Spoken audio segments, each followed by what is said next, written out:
Gloire à Dieu. Voilà, on va ouvrir maintenant la parole de Dieu. Voilà, la Bible. Cette Bible, il y a longtemps que je l'ai. Alors je vais vous faire un aveu, c'est que je suis un peu, allez, je vais dire pénible, dans le sens que j'aime pas qu'on abîme les livres. Voilà, alors je prends toujours soin de mes livres, hein. Et je crois s'il y a un livre dont il faut prendre soin, c'est la Bible. Hein, voilà, alors ça s'use, hein, ça s'use. Mais quand même, c'est le livre de Dieu.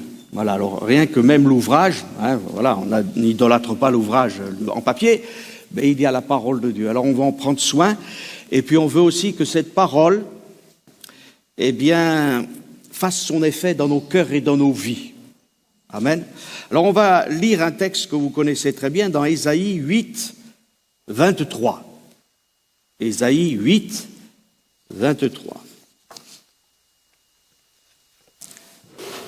Ésaïe 8, 23. Et voici ce qui est écrit.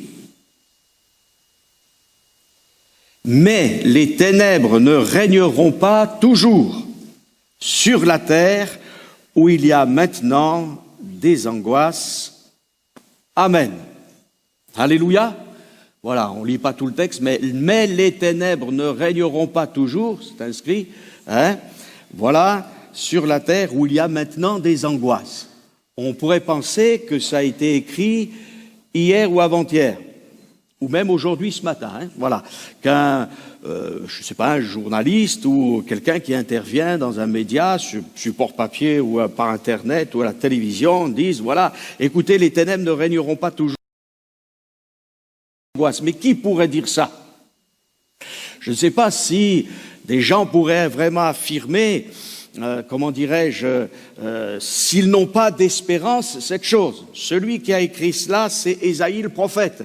Il était pleinement inspiré par le Saint-Esprit et il a dit les choses de la part de Dieu. Oui, les ténèbres ne régneront pas. Dieu est né lorsqu'il a apparu, il est question de ce texte. Amen. Et j'aimerais ce matin vous parler du royaume. Alléluia. Du royaume de Dieu. Alors, c'est un thème tellement grand. Alors, on va découvrir ou redécouvrir combien Dieu est grand. Amen. Il est très grand. Alors, je vous livre ce texte aussi de l'Écriture où on reprend les prophètes. Hein. Je garde un petit peu ce thème des prophètes et prophéties, des promesses de Dieu. Il faut s'attacher aux promesses de Dieu parce que les promesses de Dieu, elles sont oui et amen. Alléluia. Et dans le mot amen, il y a la foi. Je crois ce que Dieu dit, même s'il y a les ténèbres, même s'il y a le brouillard, même s'il y a des fausses, même s'il y a des combats terribles, les ténèbres ne régneront pas toujours. Et les ténèbres, c'est pas simplement la nuit, c'est pas, excusez-moi, simplement un couvre-feu, hein, puisque le couvre-feu, c'est quand il fait nuit. Non, les vraies ténèbres, faut pas confondre, c'est les puissances de ténèbres qui veulent plonger les hommes et les femmes, eh bien, dans ces illusions d'un monde qui va progresser, qui va régler ses problèmes par lui-même avec ses propres capacités. Non, ça, c'est terrible. Nous savons que l'adversaire, et je veux pas beaucoup parler de lui ce matin, je veux parler de Jésus, mais c'est le prince de ce monde. Il a un empire. Et lorsqu'il a voulu détourner Jésus de sa mission, il lui a montré tous les royaumes de cette terre. Et je vous ai fait remarquer il y a quelque temps que lorsque le diable fait voir tous les royaumes de la terre à Jésus, il lui montre leur gloire, mais il ne leur montre pas les souffrances, les problèmes, les difficultés. Il ne montre pas les milliers de gens malades avec la lèpre, avec ceux qui sont dans la détresse, les problèmes familiaux. Il ne montre pas tout ça. Il montre les palais des rois, il montre les grandes armées. Je ne sais pas ce qu'il a pu montrer au Seigneur, mais tout ce qui pouvait briller. Seulement tout ce qui brille n'est pas d'or. Vous savez, il y a aussi de la camelote. Hein, un grand roi remplaçait les boucliers d'or de Salomon qui avaient été volés par un roi par des boucliers de bronze. Voilà. Mais le bronze, c'est bien.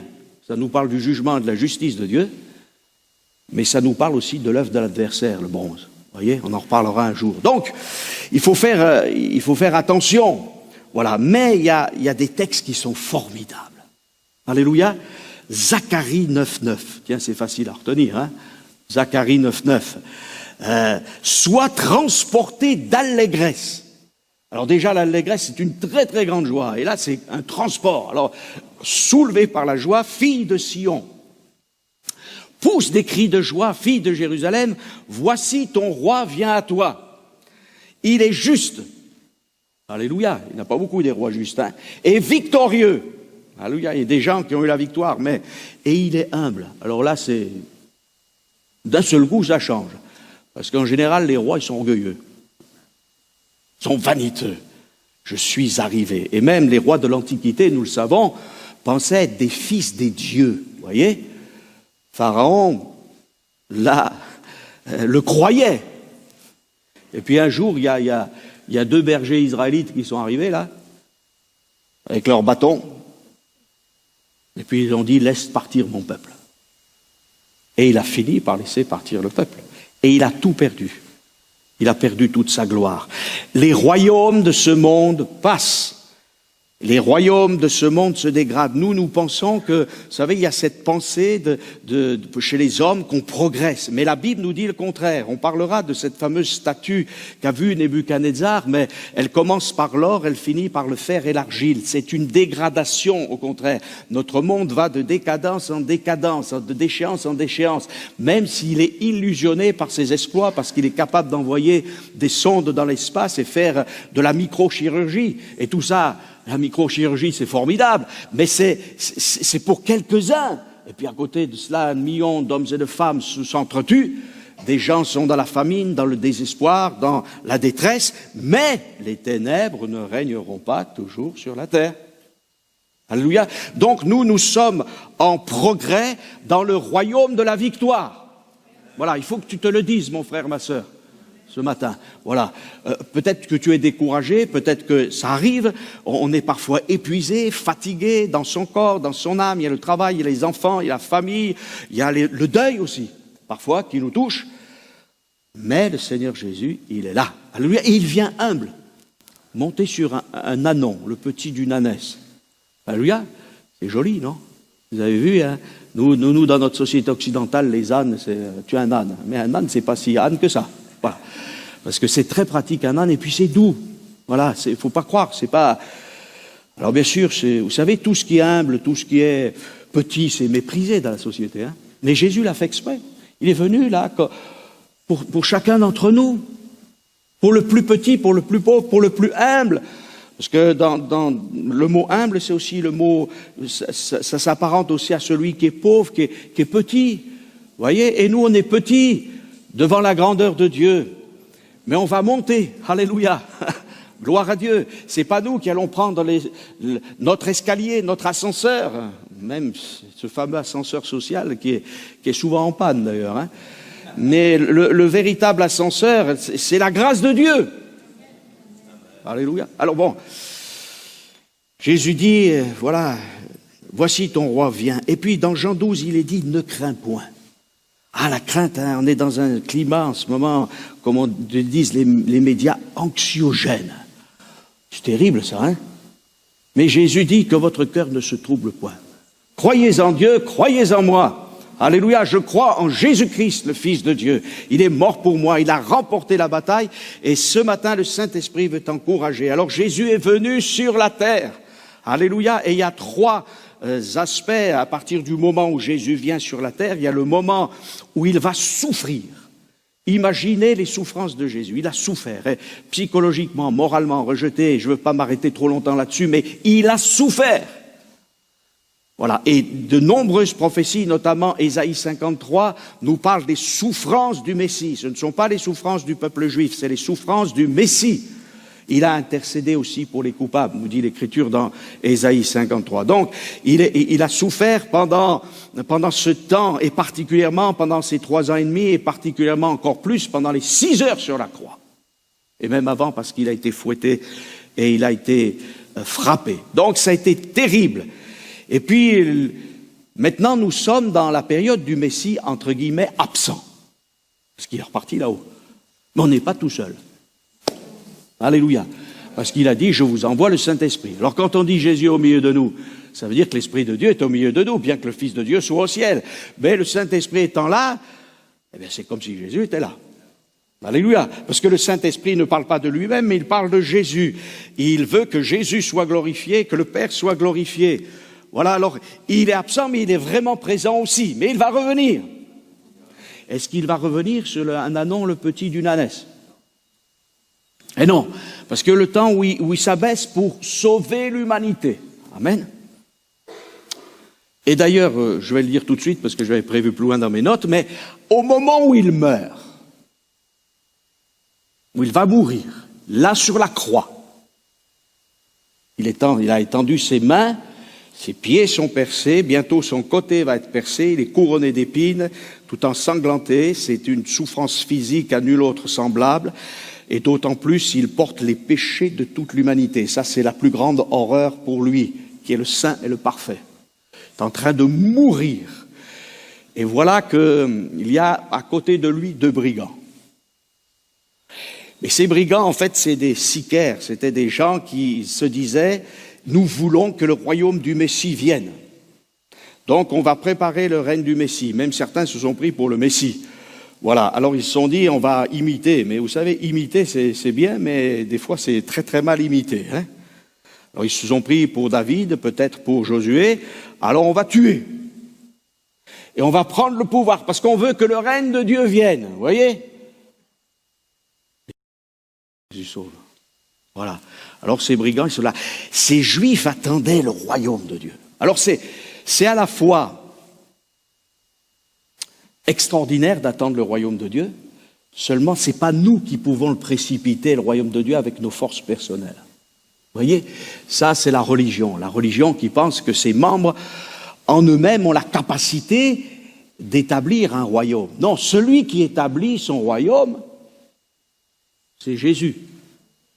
Nous ne sommes que les serviteurs. Alors ces 2 brigands, ils sont là, ils désiraient le royaume du Messie, mais ils étaient vraiment aux antipodes des méthodes divines, en tout cas de ce que Dieu voulait pour l'humanité avec le véritable Messie. Et voilà qu'à un moment donné, il y en a un qui finit par comprendre qu'il s'est vraiment trompé sur toute la ligne, et qu'à côté de lui, eh bien, il y a le vrai Messie. Et là, il va faire une prière qui est toute simple, mais qui est double, vous voyez. Et nous, on a peut-être un peu de la difficulté à comprendre, parce qu'on est un peu, des fois, dans notre monde chrétien, un peu d'ailleurs hermétique, mais remettons-nous dans la pensée vraiment de ce peuple qui attend la délivrance pour lui-même. Vous voyez. Et qu'est-ce qu'il va dire à Jésus? Il va dire, souviens-toi de moi quand tu viendras dans ton règne. Finalement, c'est une drôle prière de repentance. Mais en fait, c'est quand même à la fois une prière de repentance et un souhait, plus qu'un souhait, le vœu suprême, il a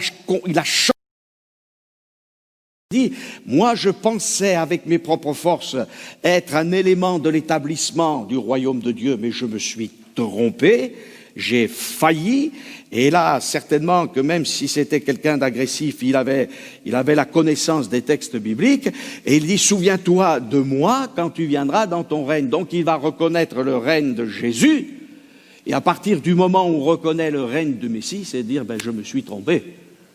Mais je le désire parce que tu vas venir dans ton règne. Est-ce que parfois, et je le dis sans jugement aucun, bien évidemment, nous n'avons pas trop parlé aux gens de leur salut et que de leur salut. Et on a réduit l'évangile, la bonne nouvelle, à un salut individuel. Mais Jésus n'a pas dit « Allez, faites de toutes les nations des rachetés ». Il a dit « Faites de toutes les nations des disciples ». Des gens qui attendent un règne, le royaume de Dieu. Et d'ailleurs, lorsque Jésus enseigne la prière à ses disciples, D'abord, il commence par son saint nom. Que ton règne vienne. Alors bien sûr, ne me faites pas dire ce que je n'ai pas dit, parce qu'il y en a, ils sont subtils. Il faut d'abord que le règne de Dieu vienne dans ma vie individuellement parlant, mais très rapidement, on va s'apercevoir qu'elle est aussi collective avec l'Église, et même plus que l'Église, parce qu'il faut que cette Église aussi apporte la bonne nouvelle. Alors ce Jésus qui est venu d'abord, et on a dit à Jésus, eh bien, béni soit celui qui vient au nom du Seigneur. Et c'est encore une expression qui est là, hein, qui est dans le livre qui est là dans les Saintes Écritures, pardon, hein, c'est le psaume 118, verset 26. Baron Rabba Beshem Adonai. Voilà, ça, vous l'entendrez dans les expressions juives. Béni soit celui qui vient au nom du Seigneur. Et je crois qu'on peut dire ça à propos d'un frère ou d'une sœur, hein, qui vient. Et oui, merci. Béni soit celui qui vient au nom du Seigneur, apporter quelque chose par son témoignage, par je ne sais trop quoi. Mais en fait, cette expression, elle est pour le Messie. Il est béni, il vient. Mais ce Jésus qui est venu autrefois, qui s'est incarné, qui était là dans une étable avec les animaux, sans doute, bien que la Bible ne nous dit pas qu'il y avait des animaux, on ne sait pas ce qu'il y avait comme animaux. Après, c'est un peu nos expressions personnelles, hein. En tout cas, il reviendra couronné de gloire et d'honneur. Amen. Et dans le livre de l'Apocalypse, il nous est dit, puis je vis le ciel ouvert et voici parut un cheval blanc. Celui qui le montait s'appelle fidèle et véritable et il juge et combat avec justice. Alléluia. Il va établir la justice. Vous avez imaginé un monde de justice. On n'a jamais vu ça depuis le péché de nos premiers parents. Et je vis la bête, les rois de la terre, c'est-à-dire toutes les armées rassemblées pour faire la guerre à celui qui était assis sur le cheval et à son armée. Et chers amis, mes frères et sœurs, nous sommes dans une période où la guerre va continuer. Et on entend ce mot guerre, hein. Nous ne devons pas faire la guerre aux hommes. Il y a des idéologies, des fausses religions qui font la guerre aux hommes. Mais nous ne faisons pas la guerre aux hommes. Nous sommes en guerre contre des puissances qui sont des puissances spirituelles. Amen. C'est ce que dit Paul dans Éphésiens 6. Voilà, nous n'avons pas à lutter contre la chair et le sang, mais contre les puissances et les dominations. Et la Bible nous dit que tous ceux qui étaient opposés, eh bien, ont été détruits par l'épée qui sortait de la bouche de celui qui était assis sur le cheval. Donc c'est ce que je disais aussi vendredi en parlant de l'épée qu'est la parole de Dieu. Amen. Jésus a dit qu'il était venu, je répète ce que j'ai dit vendredi, c'est qu'il est venu apporter la paix intérieure, mais il est venu nous donner une épée pour faire la guerre, pas contre les hommes, mais dans le domaine spirituel. Amen. Et c'est évident que dans cette exhortation d'Éphésiens 6, il est question aussi de la prière. L'une des premières actions, et qui devrait être la plus importante chez le peuple de Dieu, c'est pas plein de choses, et je veux pas froisser quiconque, mais c'est avant tout de prier. Voilà. Et mes frères et sœurs, il faut qu'on réapprenne à prier plus, à prier mieux, à prier surtout avec l'action du Saint-Esprit, et qu'il y ait beaucoup de baptême du Saint-Esprit au milieu de nous. Je prie particulièrement en ce moment pour cela avec moi et mon épouse. Alors, il vient sur un cheval, parce que le cheval, c'est la victoire. Il fait la guerre, non pas aux hommes. Amen. Donc, retrouvons cela. Jésus. Amen. Il y a deux grands tyrans qui étaient des rois, qui ont été appelés le roi des rois dans l'Écriture. C'est Artaxerxès et Nebuchadnezzar. Hein? Alors c'est des noms déjà assez difficiles à prononcer, vous voyez. C'est vrai que le nom de Jésus c'est plus facile, hein? Voilà. Mais ça a été des tyrans. Hein? Alors pourquoi ont-ils été appelés rois des rois? Pourquoi? Parce qu'ils régnaient sur des rois. Ils avaient pris des royaumes. Hein?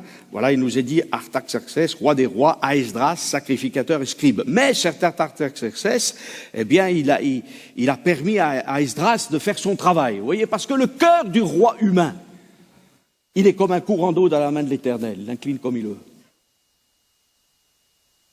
Que peut me faire un homme, dira le psalmiste. Alors ça doit être rassurant. Et puis, ce Nebuchadnezzar, on sait ce qui lui est arrivé. Il a cru qu'il était le phénix des hôtes de ses bois, hein, mais il n'était rien du tout. Il est devenu comme un animal. Il a été ce qu'on appelle, voilà, lycanthropie, voilà, même pas comme il s'est mis à être comme un animal. Jusqu'au jour où il a reconnu qu'il y avait un grand Dieu dans le ciel et que c'était le Dieu de Daniel. Amen. L'exilé de Juda, hein? Parce qu'on aimait bien rappeler à ces gens d'où ils venaient et ce qu'ils étaient, vous voyez. Alors nous, les croyants, on nous prend pour des esclaves, pour des gens bas de gamme. Alléluia. Ah, vous dites pas amen, hein, là. Mais que m'importe ce que disent les gens qui ne connaissent pas le Seigneur. On les aime. Nous étions de ce nombre autrefois. On disait les chrétiens. Oh, enfin, ces chrétiens, ils vont pas bien, hein, ils sont un peu simplets. Et oui, parce qu'on ne connaissait pas l'amour de Dieu. Donc ne jugeons pas ceux qui ne connaissent pas le Christ. Et ils peuvent nous mépriser, dire qu'on n'a pas évolué. Vous voyez? Mais le monde évolue, mais vous savez, le mot évolution, ça peut être négatif ou positif, hein. Et ce qui semble pour eux une évolution négative, ils aimeraient même changer l'évangile, vous voyez, ils disent, les religions, il faut qu'elles évoluent.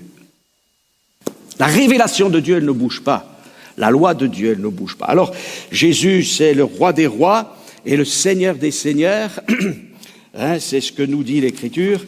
Il nous est dit, Paul à Timothée en parlera, que manifestera en son temps le bienheureux et seul souverain, le roi des rois et le Seigneur des seigneurs. Il est question, bien sûr, de Christ dans ce texte, et puis aussi dans l'Apocalypse.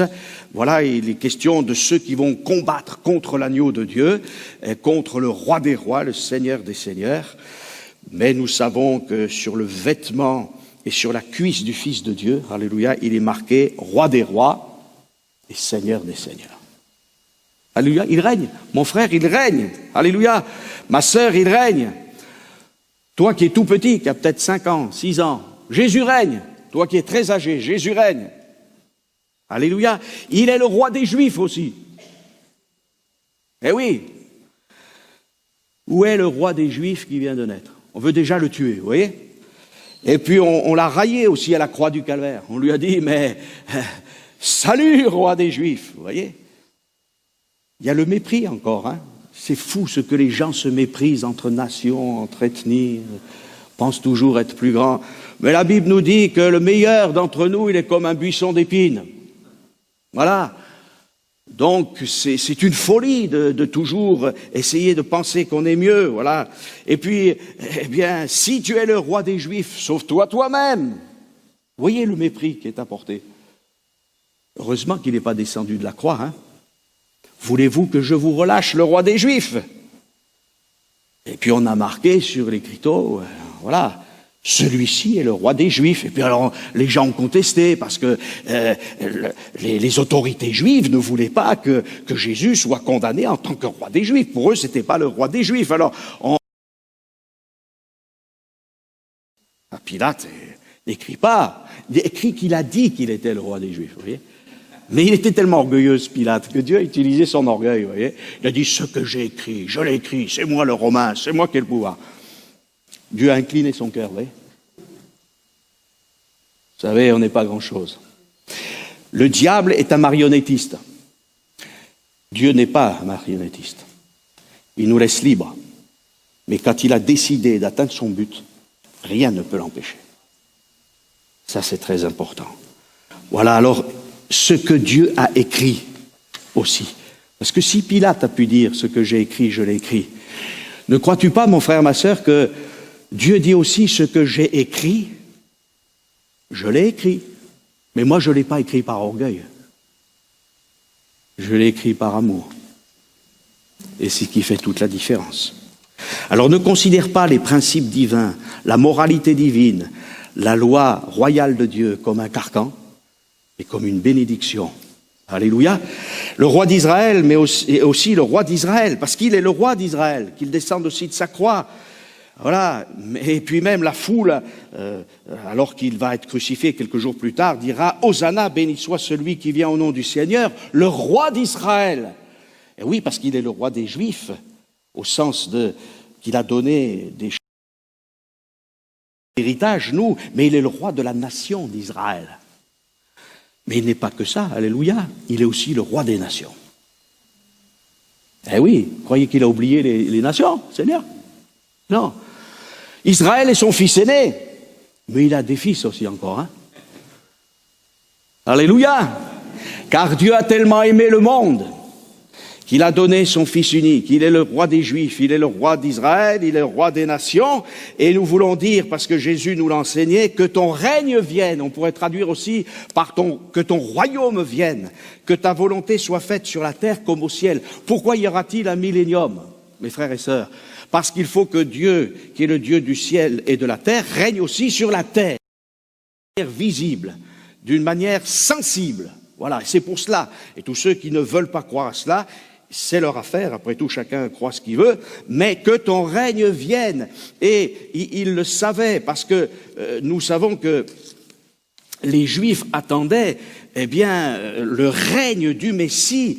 Zacharie, le père de Jean-Baptiste, en parle, afin que nous puissions te servir. Il faut que ton règne vienne. Voilà, le Messie, dans toute l'Écriture, dans l'Ancien Testament, c'est le Sauveur, c'est le Libérateur, mais c'est le Roi. Alléluia. Non, ne réduisons pas, mes frères et sœurs. Oh, il est sauvé, alléluia, ça suffit. Mais non! Il faut que si nous sommes sauvés, nous allons dire que ton règne vienne. Alors comment va-t-il se manifester, ce règne? Eh bien, de différentes manières. Voilà, il nous est dit dans Luc, par exemple, je cite ce texte puisque c'est ce que je viens de dire, « Il régnera sur la maison de Jacob éternellement ». Ça, si ce n'est pas un texte qui concerne le peuple juif, il faut prier aussi pour nos amis juifs, qu'ils soient convaincus. Voilà, béni soit le règne qui vient, le règne de David, notre Père. Hosanna dans les lieux très hauts. Ce fameux dimanche, que j'aime pas appeler le dimanche des rameaux, parce qu'il y a tellement de superstitions avec cela, mais ce dimanche de la proclamation du Messie, où ils ont pris effectivement des branches. Et vous savez qu'on bénit les rameaux et tout ça, c'est des choses, ça, surtout faites pas ça, vous vous entraînez dans toutes sortes de turpitudes, de choses qui sont mauvaises. Voilà, mais il vient, voilà. Et Jésus nous dit, je vous le dis en vérité, il parle à ses disciples, quelques-uns de ceux qui ne mourront point, quelques-uns de ceux qui sont ici, pardon, ne mourront point qu'ils n'aient vu, le Fils de l'homme venir dans son règne. Pas dans son règne. Pentecôte, ils ont vu déjà le règne de Dieu commencer, non? Eh oui, il vient dans son règne. Il les baptise du Saint-Esprit. Et voilà qu'une foule nombreuse, et voilà qu'au cours des dizaines d'années qui suivront, et même des centaines d'années qui suivront, et même des millénaires, Dieu a commencé à propulser son royaume. Bien sûr, pour l'instant, il n'est pas si visible que ça, mais il est sensible dans les cœurs, non? Quand on rencontre un véritable croyant, au bout d'un moment, on parle des mêmes choses. D'ailleurs, c'est significatif. Hein. Si vous voulez reconnaître un vrai chrétien, s'il ne parle jamais de Jésus, c'est qu'il n'est pas un vrai chrétien. Mais au bout d'un moment, il vous parle de Jésus. Bon, on peut parler aussi de la chèvre et du chou, ça c'est normal. Mais il faut aussi parler de Jésus. Alors, notre cœur brûle quand on parle de Jésus, parce qu'on veut que son règne vienne. Et on ne va pas dire, Seigneur, que mon règne vienne. Mais je dis cela, pourquoi? Parce qu'aujourd'hui, avec le développement personnel, avec la psychologie, c'est ça. Il faut que mon ministère, il faut que mon service, il faut que mon règne vienne. Eh bien, il viendra ton règne. Parce que des fois, Dieu permet qu'il vienne notre règne. Et puis un jour, on est précipité. Pourquoi? Parce que ce n'est pas la gloire de Dieu. Ce n'est pas moi qui dois régner, c'est le Christ qui doit régner en moi, et moi je règne avec Jésus-Christ. Vous voyez, c'est l'envers. Alors il y a aussi une fausse doctrine qui est là et qui touche même nos milieux évangéliques, qui s'appelle le royaume maintenant. Parce que des États-Unis, il peut venir des excellentes choses comme des mauvaises. Hein? Comme en France, il y a des bonnes et des mauvaises choses. Et il y a des gens qui disent, voilà, le royaume, il est là maintenant. On est tous des fils de roi, on va tous être des PDG. Voilà, on va gagner tous beaucoup d'argent, hein, on va avoir tous du succès, et puis on va toucher les grandes sphères de la société, et vous allez voir, les chrétiens, ils vont gagner le monde. Ça, c'est le menteur qui vous dit ça. Parce que la Bible nous annonce des événements fâcheux. Et nous dit que le diable va être précipité sur la terre, il va essayer de tout faire pour arrêter le règne de Dieu. Mais il n'y arrivera pas, parce qu'il n'y arrivera jamais, parce qu'il suffit qu'un ange puissant vienne, et si en plus le Fils de Dieu intervient, il est en un instant arrêté. Alors Dieu va lui donner une certaine latitude pour un temps, ça c'est son affaire, mais il faut qu'il mette, le Seigneur dira, donc au reste, c'est une parabole, hein, il va parler en parabole, le Seigneur. Il va parler de ses concitoyens qui le haïssent. Vous connaissez cette parabole, hein, et il va envoyer une ambassade après lui pour lui dire, voilà, il propose l'appel, propose son royaume, et il y a une ambassade qui va lui dire, une ambassade, vous imaginez, hein, qui va après lui pour lui dire, nous ne voulons pas que cet homme règne sur nous. Et mes frères et sœurs, soyons attentifs, parce que dans les temps de la fin, il y a de la séduction. Et il y a toutes sortes de choses qu'on puise dans l'Écriture, mais qui sont partielles. Et qui peuvent nous amener à un grave danger, à savoir considérer notre propre personne, même si c'est très subtil ce que je dis, hein, mais tellement importante qu'on va chercher des bénédictions aux dépens du règne de Christ.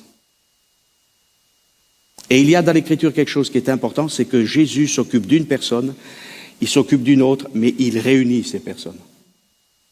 Il n'est pas là pour les garder séparés. Vous voyez, il les réunit. Alors c'est vrai que des fois, c'est pas facile à réunir, hein, parce qu'il faut tailler l'une et tailler l'autre pour que ça marche bien. Hein. C'est normal. Voilà, c'est normal. Donc finalement, mais c'est très bien parce que les uns les autres, on va apprendre les uns des autres. Si on moi, voilà, j'ai connu une dame qui disait, vous savez, moi je suis comme ça, il faudrait que vous me preniez comme je suis. Ben oui. Mais si tu mets tes mains si tu laisses ta vie entre les mains du Seigneur, il va te prendre, mais il va te former, quoi. Hein. Et c'est bon d'être formé par le Seigneur. Et si justement on cherche à être formé par le Seigneur, c'est chercher son royaume. Seigneur, je veux apprendre de toi. Alléluia. Souviens-toi de moi quand tu viendras dans ton règne. Alléluia, Christ, quelque temps plus tard, allait ressusciter. Et il y a d'abord un règne spirituel qui doit être dans nos vies. Voilà, Dieu commence par l'intérieur, pas par l'extérieur. Nous, on aime bien l'extérieur, surtout en Occident. Oh, c'est beau! Vous savez, un bel emballage, un beau carton, une belle petite bouteille. Et puis, il y a un nom magnifique, c'est un parfum. Enfin, je ne sais pas si c'est du parfum ou si c'est du lave-glace. Hein. Parce que des fois, on est un peu déçu, quoi. Et puis, parfois, vous avez un emballage quelconque. Mais ce qu'il y a à l'intérieur, c'est extraordinaire. Et je vous dis ça. Pourquoi? Parce que la Bible nous le dit. Que nous sommes des vases de terre. Des vases de terre, oui. Mais à l'intérieur, Dieu a mis un précieux dépôt. Alors ne cherchons pas à nous embellir au regard du monde en disant, voyez, ça sert à rien. Qu'est-ce que le monde réclame? Ceux qui ont soif d'autre chose, ils ont soif de paix, d'amour, de pardon, d'être délivrés de leur détresse, avoir la paix intérieure. Il faut que Jésus vienne régner. Alléluia. Que le péché ne règne donc point dans vos corps. Voilà. Et puis Paul aux Romains dira, comme le péché a régné par la mort, ainsi la grâce règne par la justice pour la vie éternelle par Jésus-Christ notre Seigneur. Alléluia. La grâce de Dieu. Le sang de Jésus peut me purifier de tout péché. Lorsque je demande pardon à ce merveilleux Sauveur qui m'aime depuis toujours, alors je peux pleurer devant lui. Je peux, dans ma chambre ou tout seul, là, lui dire tout ce que j'ai à lui dire. Amen. Et qu'est-ce qu'il va me dire? Ne crains point, crois seulement. Tout est possible à celui qui croit. Amen. Et puis, quand il y a le règne de Dieu, il y a des bonnes choses. Il y a des conséquences pour l'Église. Paul dit aux Colossiens, car si je suis absent de corps, je suis avec vous en esprit. Vous voyez? Voyant avec joie le bon ordre qui règne parmi vous et la fermeté de votre foi en Christ. Formidable. Ça, c'est un compliment, il faut le dire, aux Colossiens. Voyez, il avait été établi le bon ordre. Il y a des gens qui aiment le désordre. Dieu est un Dieu d'ordre, pas un Dieu d'austérité, un Dieu d'ordre. Et c'est vrai qu'il y a des moments quand on est unis dans la grâce de Dieu, eh bien Dieu, avec ordre, peut guérir l'un, baptiser du Saint-Esprit l'autre, relever celui qui est dans la dépression nerveuse et le...